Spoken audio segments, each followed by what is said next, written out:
Hello friends, welcome to the class. आज की class में हम किंगडम फंजाई के सेक्शन को आगे बढ़ाते हुए आज हम करेंगे बेसिडियोमाइसीटीज। इसके पहले हमने इसके इंट्रोडक्शन के लिए वीडियो बनाया है, टाइप्स ऑफ रिप्रोडक्शन के लिए, टाइप्स ऑफ स्पोर्स, फाइकोमाइसीटीज एंड एस्कोमाइसीटीज। ये ऑलरेडी हमने किंगडम फंजाई में कर लिया है। आज हम करेंगे नेक्स्ट क्लासिफिकेशन, दैट इज बेसिडियोमाइसीटीज।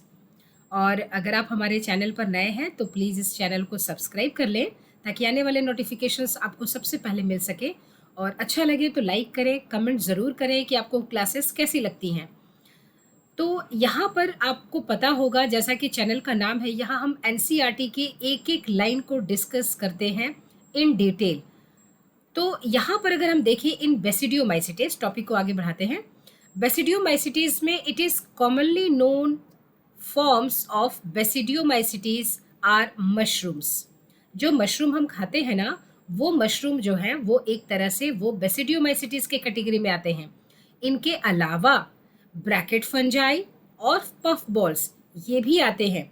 तो इसका मतलब ये हुआ कि जो बेसिडियोमाइसीटीज है, जैसे एस्कोमाइसीटीज को हमने कॉमन नेम एस्कस बोला था कि सैक फंजाई, तो बेसिडियोमाइसीटीज को हम बोलते हैं क्लब फंजाई। क्लब फंजाई, तो ये क्लब फंजाई के नाम से भी जाना जाता है ना। तो यहाँ पर हम स्लाइड पर चलते हैं और यहाँ हम डिस्कस करते हैं अपने थर्ड कैटेगरी को, दैट इज बेसिडियोमाइसीटीज। बेसिडियोमाइसीटीज फंजाई चैप्टर बहुत इजी है, बस एक बार ध्यान से आप पढ़ लें, ये बार बार रिवीजन नहीं मांगता। तो इसे हम क्या बोलते हैं? Club fungi. इसे it is also called as club fungi.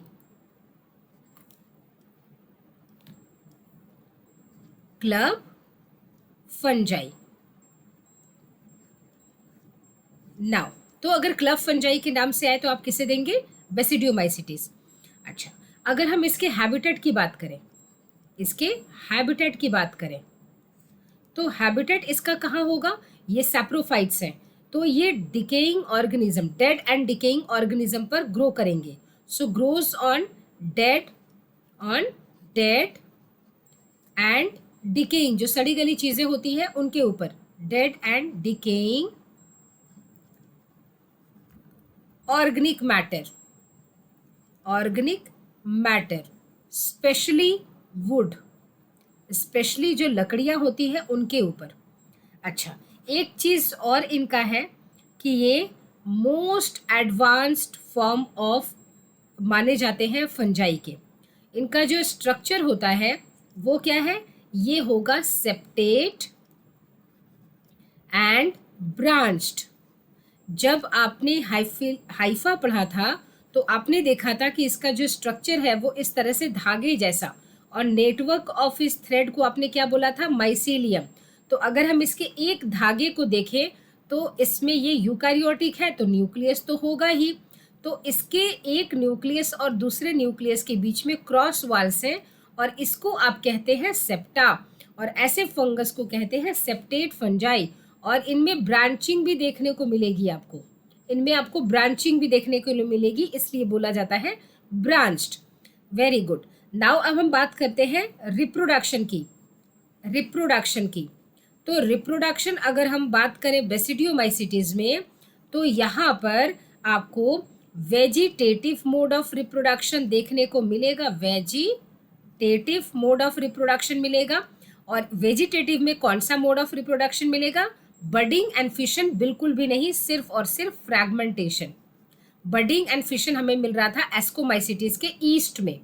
तो फ्रैगमेंटेशन मतलब ये जो इनका हाइफा है, ये हाइफा ये पीसेस में ब्रेक कर जाएंगे and each piece will develop into, each fragment will develop into an new individual. दूसरा इंपॉर्टेंट पॉइंट, इसमें एसेक्सुअल स्पोर नहीं बनते, इसीलिए इसमें एसेक्सुअल रिप्रोडक्शन एब्सेंट होगा। तो सेक्सुअल रिप्रोडक्शन इसमें प्रेजेंट होता है। तो ये रहा मोड ऑफ रिप्रोडक्शन, और रिप्रोडक्शन से रिलेटेड हम बात करेंगे। कुछ इससे रिलेटेड आपको नोट पॉइंट स्पेशली जानने पड़ेंगे जो कि बहुत इंपॉर्टेंट है। कुछ नोट पॉइंट है बेसिडियोमाइसीटीज से रिलेटेड जो कि नीट में डायरेक्टली क्वेश्चंस आते हैं। ठीक है, एक क्वेश्चन पूछा जाता है कि most advanced and commonly seen fungi of basidiomycetes are. तो मोस्ट एडवांस्ड हो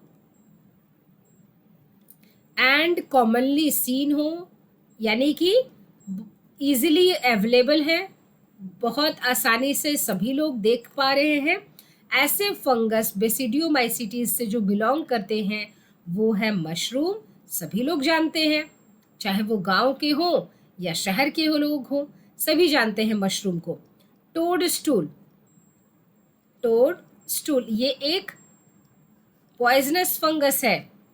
puff balls, puff balls, puff ball इसलिए क्योंकि जहां पर ये प्रेजेंट रहेगा, मान लीजिए अगर आपकी ठोकर लगी, आपके पैर से ठोकर लगी इसे, तो ऐसे ब्लास्ट की तरह करता है ये, है ना, धुएं की तरह उड़ जाएगा यहाँ से, इसलिए इसका नाम है पफ बॉल्स। उसके बाद एक जानते हैं नाम ब्रैकेट फंजाई, ब्रैकेट फंजाई, और भी है बहुत सारे, ये एक्सेट्रा है ईटीसी। अच्छा, ये जो है आपको can decompose both cellulose and lignin. ठीक है, तो ये इम्पॉर्टेंट, एक और इम्पॉर्टेंट पॉइंट, क्योंकि ये सैप्रोफाइट्स है, तो एक दूसरा इम्पॉर्टेंट पॉइंट क्या है कि it can decompose, it can decompose both cellulose, cellulose को तो डिकम्पोज कर ही सकते हैं जो प्लांट्स में है, एंड लिग्निन को भी डिकम्पोज कर सकते हैं जो कि फंगस के सेल वॉल में प्रेजेंट होता है। लिग्निन, लिग्निन जो है is even not metabolised by other fungus and even bacteria. ये जो लिग्निन किसी दूसरे बैक्टीरिया से, किसी दूसरे फंगाई से भी मेटाबोलाइज नहीं हो सकता, वो भी, उसको भी ये डिकम्पोज कर सकते हैं बेसिडियोमाइसिटीज। ठीक है, अच्छा, इनमें एक और नेक्स्ट इंपॉर्टेंट पॉइंट, और ये बहुत इंपॉर्टेंट पॉइंट एक और है, आप कहेंगे आज तो सिर्फ इन नोट पॉइंट की बरछार है भाई, तो ये बहुत इंपॉर्टेंट है कि कोई भी मोटाइल स्ट्रक्चर, मोटाइल स्ट्रक्चर्स या motile cells are not present in basidiomycetes. ये बहुत इंपॉर्टेंट पॉइंट है, कोई भी मोटाइल स्ट्रक्चर, चाहे वो मोटाइल सेल हो, is not seen in basidiomycetes. ये बहुत इंपॉर्टेंट पॉइंट है। अब हम बात करते हैं, एक बार चलते हैं अपने एनसीईआरटी पर क्या डिस्कस किया हुआ है। दे ग्रो इन सॉयल और लॉग्स, लकड़ी, and tree stumps and in living plant bodies as parasite. Example rust, ये हम एग्जाम्पल बाद में डिस्कस करेंगे। अभी rust and smuts, the mycelium is branched and septate, अभी डिस्कस किया स्ट्रक्चर में, यानी कि इसका स्ट्रक्चर कैसा है, सेप्टेट एंड ब्रांच्ड, है ना। The asexual spore are generally not found, यहाँ पर हमने डिस्कस किया है कि एसेक्सुअल स्पोर्स इसमें क्या होंगे, नहीं मिलेंगे, एसेक्सुअल स्पोर्स यहाँ पर क्या है, नहीं मिलेंगे। Now next is but vegetative reproduction by fragmentation is common, ये भी हमने डिस्कस किया है, vegetative reproduction by fragmentation is present. The sex organs are absent but plasmogamy is brought about by fusion of two vegetative or somatic cells of different strains or genotype. The result, ये हम पढ़ेंगे sexual reproduction में। अभी बस NCERT को complete करके हम चलेंगे अपने स्लाइड पर और वहाँ करेंगे सेक्सुअल रिप्रोडक्शन, उसी में ये पॉइंट डिस्कस किए जाएंगे। The resultant structure is dikaryotic which ultimately gives rise to basidium, जिसको हम कहेंगे बेसिडियम। अब ये है क्या, एक्चुअली हम देख ही लेते हैं, नहीं तो आपको भी कन्फ्यूजन होगा। हम बात कर रहे हैं सेक्सुअल रिप्रोडक्शन की, ठीक है, तो ये सारे एनसीईआरटी की पॉइंट्स जो हम वहाँ डिस्कस करेंगे। Sexual reproduction in basidiomycetes, sexual reproduction बात कर रहे हैं बेसिडियोमाइसिटीज में, sexual reproduction in basidiomycetes, basidiomycetes. Now see, अब ये देखिए, ये दो माइसेलियम है, ठीक है, तो दो हाइफा हम ले रहे हैं, दो अलग अलग स्ट्रेन्स के दो पेरेंट्स। अब सेक्सुअल रिप्रोडक्शन है तो दो पेरेंट्स लेने पड़ेंगे, ठीक है। अब ये एक हाइफा और ये क्या है, ये एक दूसरा हाइफा, ये एक दूसरा हाइफा, ठीक। अच्छा, यानी कि ये दो स्ट्रेन्स के हाइफा है, ठीक है। अब ये क्या करेंगे, ये हाइफा क्या करेंगे आपस में, ये हाइफा फ्यूज करेंगे, ठीक, फ्यूज़ करेंगे। अब फ्यूज़ करेंगे तो एक्चुअली करते क्या है, देखिए ये क्या करेंगे फ्यूज़ करके, ध्यान से देखिए। जैसे कि इनका जो पॉइंट जहाँ से इन्होंने फ्यूज़ किया है, ठीक है, तो वो मान लीजिए इस तरह से, आपको एक बात समझ में आ जाएगी। जैसे मान लीजिए ये हाइफी के वो पॉइंट्स है जहाँ फ्यूज़न हुई है, ठीक है। जैसे ये हाइफी है, ये हाइफी है, और यहाँ पर मान लीजिए फ्यूज़न होना है, ठीक। और इस हाइफी के इस पॉइंट ऑफ अटैचमेंट के साथ फ्यूज़न होना है, ठीक है। तो ये इस पॉइंट की बात कर रहे हैं, इसकी और इसको हमने सेपरेट बनाकर ड्रॉ करके आपको बता रहे हैं, ठीक है। अब इनमें क्या करेंगे, ये फ्यूज़ होंगे। तो जब ये फ्यूज़ होंगे तो सबसे पहले इनकी एक इलोंगेटेड ऐसे माइसेलियम जैसी, हाइफी जैसी स्ट्रक्चर निकलेगी, ठीक है। इसकी और इसकी इंडिविजुअली निकलेगी, ठीक, इस तरह से दोनों की। और यहाँ पर तो सेप्टा होगा ही क्योंकि ये सेप्टेट है। अब ये जो माइसेलियम निकला है इसको आप कहेंगे प्राइमरी माइसेलियम, पहली बार निकला है ना, तो इसे आप कहेंगे प्राइमरी माइसेलियम, ठीक। अब क्या करेंगे कि अब ये जो स्ट्रक्चर है इनका माइसेलियम, यहाँ तक तो प्राइमरी चल रहा था, इन दोनों का यहाँ तक तो प्राइमरी चल रहा था, कोई दिक्कत नहीं थी, प्राइमरी था यहाँ तक, ठीक है। हर सेप्टे के बीच में एक एक न्यूक्लियस था। अब इनका ये प्राइमरी माइसेलियम जो था अब ये फ्यूज कर गया, ठीक है। अब ये क्या हो गया, फ्यूज कर गया। अब जरा सा इसके ग्रोथ को हम आगे बढ़ाकर देखते हैं। जैसे ये था ये स्ट्रक्चर, इसकी प्राइमरी माइसेलियम, ठीक है, यहाँ तक ये था एक दूसरा स्ट्रक्चर और इसकी प्राइमरी माइसेलियम, और ये रहा इसका फ्यूज्ड स्ट्रक्चर, उसकी थोड़ी ग्रोथ हो गई। अब आप देखें कि यहाँ पर ये जो सेकेंडरी माइसेलियम कहलाएंगे, इनके अंदर दो दो न्यूक्लियाई हैं, देख पा रहे हैं आप, ठीक है।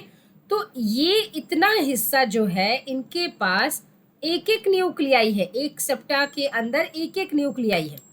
तो इसको आपने बोला कि ये प्राइमरी माइसेलियम है, लेकिन जहाँ से ये फ्यूज़न हुई है, ये वाले हिस्से जहाँ से ये फ्यूज़न हुई है उसको आप कहेंगे सेकेंडरी माइसेलियम, ठीक है, सेकेंडरी माइसेलियम। और ये हिस्सा प्राइमरी माइसेलियम। प्राइमरी माइसेलियम की खासियत ये है कि ये शॉर्ट लिव्ड होते हैं, शॉर्ट लिव्ड, इनकी आयु बहुत कम होती है, शॉर्ट लिव्ड होते हैं एंड मोनोकैरियोटिक होते हैं। एक सेप्टा के अंदर सिर्फ एक न्यूक्लियस, मोनोकैरियोटिक होंगे, ठीक है। लेकिन अगर हम सेकेंडरी माइसेलियम की बात करें तो ये लॉन्ग लिव्ड होंगे एंड ये डाइकैरियोटिक होते हैं। आप देखिए एक सेप्टा और दूसरे सेप्टा के बीच में दोनों में दो दो न्यूक्लियाई एक साथ हैं, डाइकैरियोटिक होते हैं। तो ये रहा इनका बेसिक डिफरेंस, ठीक है। नाउ अब इसको आगे ले चलेंगे तो ऐसे ही हाइफा, मैं सिर्फ इस सेकेंडरी पर फोकस करने वाले हैं, तो सिर्फ ये जो सेकेंडरी वाली हाइफा की अगर आप बात करें तो सिर्फ यही हाइफा ग्रो कर रहा है ना, ये हाइफा ग्रो कर रहा है। और इसमें आपने देखा कि न्यूक्लियस कितने हैं, एक दो एक दो एक दो, है ना, इसी को आपने बोला डाइकैरियन। अब एक जगह से इसकी थोड़ी सी आउटग्रोथ जैसी स्ट्रक्चर निकलेगी, ठीक है। अब इसी आउटग्रोथ वाले स्ट्रक्चर पर हम फोकस करेंगे। अब ये जो आउटग्रोथ वाली स्ट्रक्चर है कुछ इस तरह से बल्ब जैसी बन जाएगी, ठीक है, बल्ब जैसी स्ट्रक्चर बन जाएगी। इस बल्ब लाइक स्ट्रक्चर का ये बन जाएगा स्टॉक, ठीक है। और इस स्ट्रक्चर को, ये जो स्ट्रक्चर है इसको आप कहते हैं बेसिडियोकार्प। तो यही वो बेसिडियोकार्प है, इसे आप क्या कहेंगे, बेसिडियोकार्प, बेसिडियोकार्प, ठीक है। यही वो बेसिडियोकार्प है जिसे हम मशरूम बनाकर खाते हैं, यानी जिसे हम मशरूम लेते हैं ना, वो मशरूम एक्चुअली बेसिडियोकार्प है। आइए चलते हैं एनसीईआरटी बुक पर। The resultant structure is dikaryotic, which ultimately gives rise to basidium. Karyogamy and meiosis takes place in the basidium, producing 4 basidiospores. अब ये जो है आपका, यहाँ पर जहाँ आपने देखा ये बेसिडियोकार्प है ना, या बेसिडियम, तो यहाँ पर क्या होगी, मियोसिस होगी, और मियोसिस के रिजल्टेंट हैप्लॉइड क्या होंगे, बेसिडियोस्पोर्स बनेंगे, ये हैप्लॉइड, और फिर ये ग्रो करके अपने पेरेंट जैसा हाइफा बना देंगे। The basidiospores are exogenously produced on the basidium. Plural है basidia. The basidia are arranged in fruiting bodies called basidiocarps. Some common members are agaricus, जिसे आप मशरूम कहते हैं, यूस्टिलागो जिसे आप स्मट कहेंगे, एंड पक्सिनिया जो कॉज करता है रस्ट फंगस. ये रस्ट फंगस के नाम से भी जाना जाता है क्योंकि इट कॉजेज रस्ट. तो ये रहा पूरा का पूरा बेसिडियोमाइसिटीज से रिलेटेड इंफॉर्मेशन, और ये रहा इसका सेक्सुअल रिप्रोडक्शन. तो अब यहाँ पर अगर हम देखें कुछ इंपॉर्टेंट पॉइंट्स के बारे में, कुछ इंपॉर्टेंट एग्जाम्पल्स के बारे में, तो सबसे पहला जो एग्जाम्पल हम लेते हैं एक की स्मट, है ना, स्मट. तो स्मट क्या होता है, कौन कॉज करता है, कॉज्ड बाय यूस्टिलागो, कॉज्ड बाय यूस्टिलागो. ठीक है, क्या होता है कि थिक वॉल्ड ये ब्लैक कलर्ड रस्टिंग स्पोर्स बन जाते हैं. ठीक है, अच्छा. दूसरा आप पढ़ते हैं रस्ट, रस्ट एंड स्मट पढ़ते हैं ना. दूसरा आप पढ़ते हैं रस्ट. रस्ट कौन कॉज करेगा, it is caused by Puccinia, rust is caused by Puccinia. ठीक है, रस्टी पोस्ट्यूल्स कंटेनिंग स्पोर्स बनते हैं इसमें, तो उसको बोलते हैं रस्ट. कौन कॉज करेगा, पक्सीनिया, यानी पक्सीनिया क्या कॉज करेगा, रस्ट, यूस्टिलागो, स्मट. एक आता है आपके पास मशरूम, जिसे आप कहते हैं, जो आप खाते हैं मशरूम, ये है एगैरिकस, एगैरिकस. ठीक है, एक है आपके पास पॉइजनस, तो टोड स्टूल होता है पॉइजनस, टोड स्टूल जो फंगाई होगा ये होता है पॉइजनस, पॉइजनस. ठीक है, एक और होता है एमेनिटा. ठीक है, अच्छा. नेक्स्ट आप पढ़ते हैं, एक पढ़ते हैं largest fungi, largest fungi, largest fungi अगर बोले स्मॉलेस्ट हो जाता है ईस्ट, लार्जेस्ट फंजाई हो जाता है आर्मिलेरिया, आर्मिलेरिया, लार्जेस्ट फंजाई. ठीक है, अच्छा. ये सारे हो गए. एक आपको बहुत इंपॉर्टेंट एक नाम बताते हैं जिसको बोलते हैं डेड मैन्स फिंगर, मरे हुए इंसान की उंगली, डेड मैन्स फिंगर. अगर ये नाम आ जाता है तो होता क्या है कि इसके जो स्पोर्स हैं, it's spores produces A stinking order. जैसे कि इंसान अगर मर जाए तो उसके जो स्मेल आती है वैसी स्मेल आती है इन फंगस से, तो ऐसे इनका नाम दे दिया गया है डेड मैन्स फिंगर. ठीक है, तो ये कौन है, फैलस इम्प्यूडिकस. ठीक है, तो ये सारे थे. हाँ, एक चीज़ और, ये जो यहाँ पर अगर आपने दो नाम देखे हैं, पक्सीनिया एंड यूस्टिलागो, ये जो दो हैं ये पैरासिटिक फंजाई हैं, ये पैरासिटिक फंजाई हैं. ठीक है, पैरासिटिक फंजाई हैं. ठीक, तो ये आपका ये जो एगैरिकस है ये एडिबल है, ये एडिबल फंजाई है. ठीक है, टोड स्टूल तो खैर पॉइजनस आपने लिख ही लिया. तो ये सारे इसके इम्पॉर्टेंट पॉइंट्स हैं. अब चलते हैं आपने एनसीईआरटी बुक पर, यही स्टार्टिंग में बताई गई है. Puff balls, mushrooms, bracket fungi, है ना, स्मर्ट्स, रस्ट, पैरासिटिक हैं. तो ये सारे पॉइंट्स यहाँ पर ऑलरेडी हमने डिस्कस कर रखे हैं. होप सो आपको ये क्लासेस समझ में आती हैं, और आती हैं बट आप कमेंट नहीं करते, लाइक भी नहीं करते. तो ज़रा सा आप अपने इस वीडियो को अपना ही चैनल समझें, इसे लाइक करें, कमेंट करें, और ज़रूरतमंदों को ज़रूर शेयर करके सब्सक्राइब करें. मिलते हैं अपने नेक्स्ट वीडियो में, तब तक take care and bye bye.